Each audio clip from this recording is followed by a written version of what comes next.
Ininspeksyon ng DILG kasama ang PNP at PIDEA ang na-recover na daan-daang kilo ng hinihinalang shabu sa Occidental Mindoro.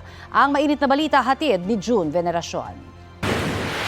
Mga kapuso, nandito ako ngayon sa PIDEA Regional Office Mimaropa. Ito nakikita ninyo. Ito yung mahigit 800 kilos ng hinihinalang shabu na na-recover mula sa isang sumadsad na speedboat sa bayan ng Paluan, Occidental Mindoro. Nandito ngayon sina DILG Secretary John Vic Rimulya, mga matataas na opisyal ng PNP at Philippine Drug Enforcement Agency para inspeksyonin at makita itong mga na-recover na hinihinalang shabu.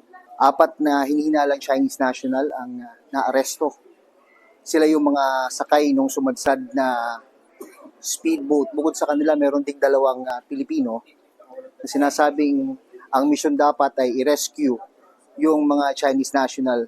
Ang tanong ngayon, ito lang ba talaga yung tinangkang smuggle na illegal na droga papunta rito sa area o baka mayroon pang mas malaking bulto ng illegal na droga yung gustong ipasok dito sa ating bansa? Kasi ang nagiging kalakaran ng pagsusmuggle ng illegal na droga, sabi ng PIDEA, bulto-bulto yan, hindi pwedeng 800 plus, 900 plus. Ang kadalasan yan pag in-smuggle, 1 tonelada, 2 tonelada, 3 tonelada.